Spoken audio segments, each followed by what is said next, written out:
On a toujours mangé du vacherin fribourgeois déjà à la maison. Quand j'étais petit, nous continuons à le manger. Les enfants l'apprécient, même les petits-enfants. Et je pense que ça montre aussi que nous avons un fromage qui mérite la confiance du plus petit au plus âgé. Ma grand-mère nous achetait du vacherin. Et puis pour nous, c'était un peu notre dessert au niveau des fromages, parce qu'on l'appréciait mieux que l'emmental. Ça remonte à très longtemps. Puis déjà, comme enfant, nous mangeons du vacherin fribourgeois à la maison. Il y en avait régulièrement sur la table. C'était pas tout à fait le même produit qu'aujourd'hui. Il avait souvent un peu de noyau, un peu crayeux, beaucoup plus irrégulier que ce qu'on a aujourd'hui. Mes parents étaient producteurs de lait qui amenaient le lait à la laiterie et on fabriquait dans ce temps-là, la Saint-Gine, c'était de l'emmental. Et puis avec le surplus, ils fabriquaient du vacherin. Eh bien, le premier souvenir que j'ai du vacherin fribourgeois, c'était quand j'étais enfant.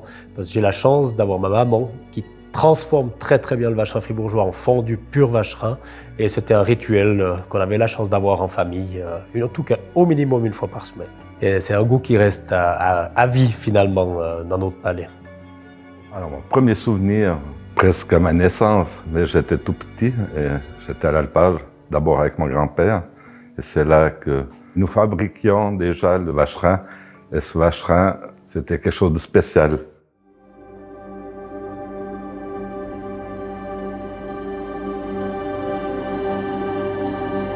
Le vacherin fribourgeois, il vient tout simplement du canton de Fribourg. Nous sommes une des rares appellations d'origine protégée à être transformée uniquement dans les limites d'un canton. Et pour nous, c'est le canton de Fribourg. Est-ce que vous voulez que je vous raconte la légende? Le vacherin fribourgeois vient du Moyen-Âge, l'année 1400. On ne sait pas si c'est vraiment vrai, mais on parle de Münchenwiller, où il y avait le moine Vacarinus qui a proposé à ses confrères lors du carême de leur servir du vacherin sous la forme fondue, ce qu'autorisait la religion. Puis comme il s'appelait Vacarinus, il semble que le nom soit venu du nom de ce moine. J'ai toujours entendu de mes ancêtres. C'est en fait le régulateur de la chaudière. Quand on avait trop de lait pour la chaudière du matin, il faisait le soir ce qu'on appelle une traite chaude et c'est là qu'il fait des vacherins.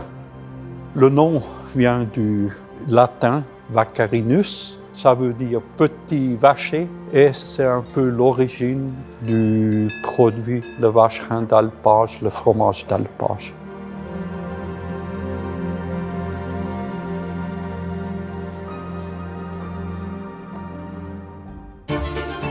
Dans les années 80, il était dans la désignation des fromages suisses, donc on a eu le droit d'avoir un fromage qui s'appelait vacherin fribourgeois, dont l'aire de production était strictement le canton de Fribourg.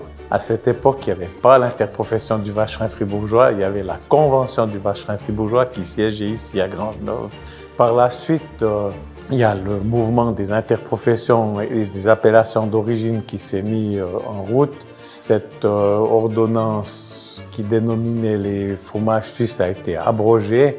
Au début des années 1990, il y a eu une forte concurrence qui s'est accrue aussi au niveau de l'ouverture de la médiatisation. Et là, il y a eu un sentiment qu'il fallait réagir.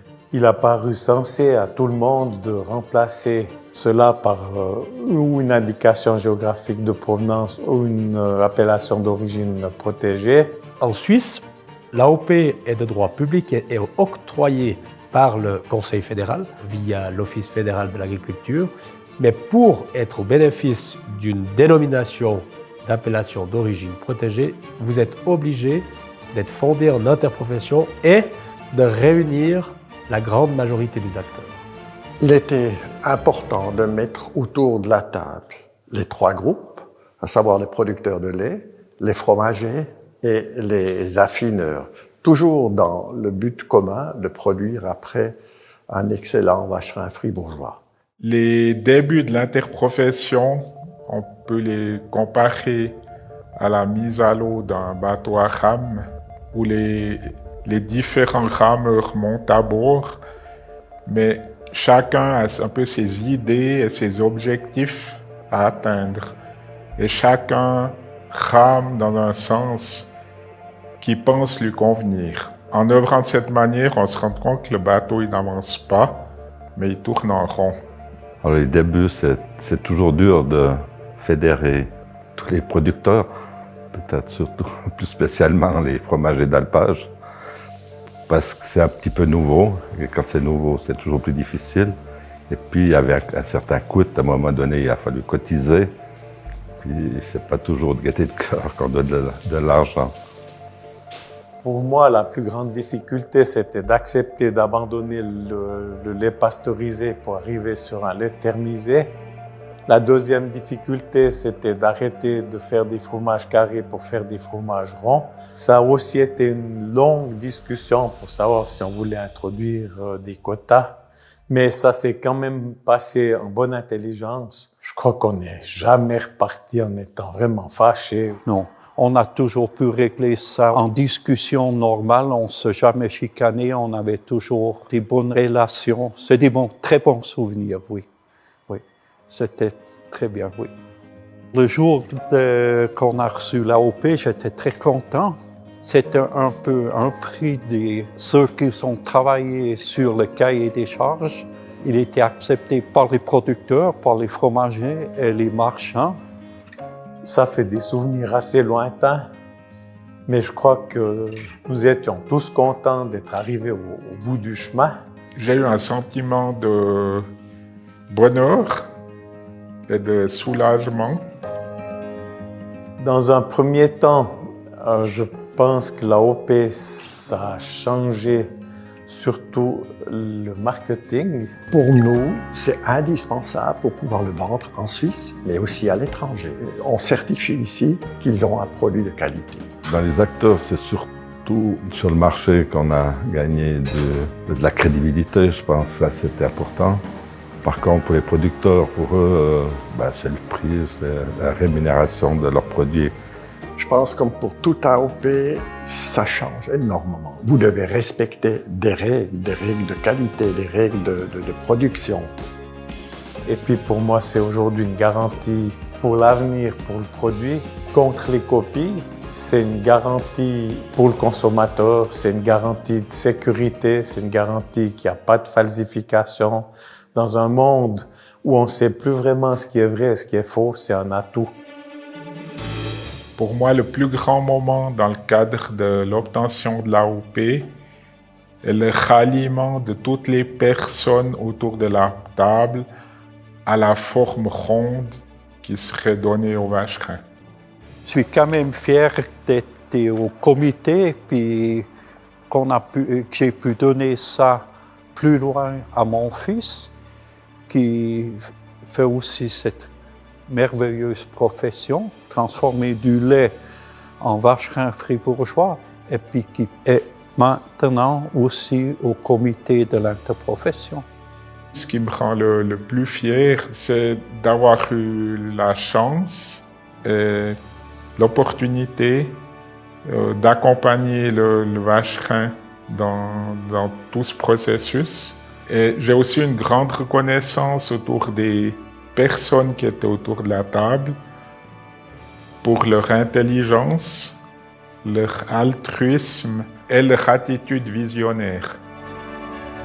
Pour moi, la fierté, c'était de pouvoir fournir le produit qui répond au cahier des charges dans une qualité haute et constante. Les réussites sont toujours collectives, c'est la réussite de toute une équipe qui travaille, c'est la réussite de toute la filière. Au quotidien, ce qui me rend le plus fier d'être finalement à la tête de ce groupe, c'est de défendre des artisans, de défendre des producteurs qui ont un travail qui est très rude et qui font à la fin un produit qui fait plaisir aux gens. La filière elle-même, elle a quand même réussi à faire évoluer pas mal de choses. Par exemple, l'introduction du robot de traite. Et puis a fait développer une écouteuse. Il y a 2 machines qui ont été développées pour pouvoir écouter ces fromages d'une manière rationnelle et efficace. Parce qu'il faut quand même savoir qu'un fromage carré a plus de croûte qu'un fromage rond. Donc si on arrive à mécaniser l'écoutage d'un fromage rond, c'est gagnant pour tout le monde. Et puis c'est aussi un point qui est à mettre dans les succès d'une interprofession parce que je pense que personne tout seul aurait pu faire un tel développement. Les prochains défis sont aussi les défis d'aujourd'hui.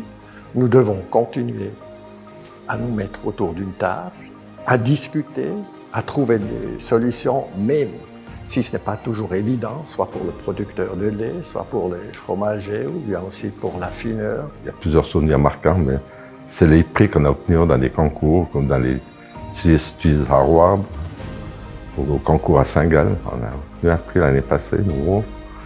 Et je crois que c'est la preuve de tout ce travail qui a été fait, que ce soit par l'interprofession, soit par la coopérative, porte ses fruits.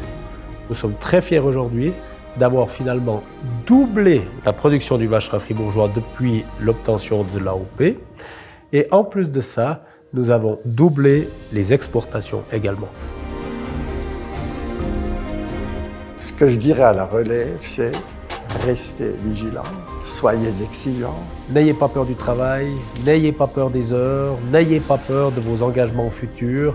Serrer les coudes et puis continuer et progresser. Je crois maintenir la qualité aussi, ça, j'insiste là-dessus peut-être un peu beaucoup, mais il n'y a que ça qui est vrai sur le marché.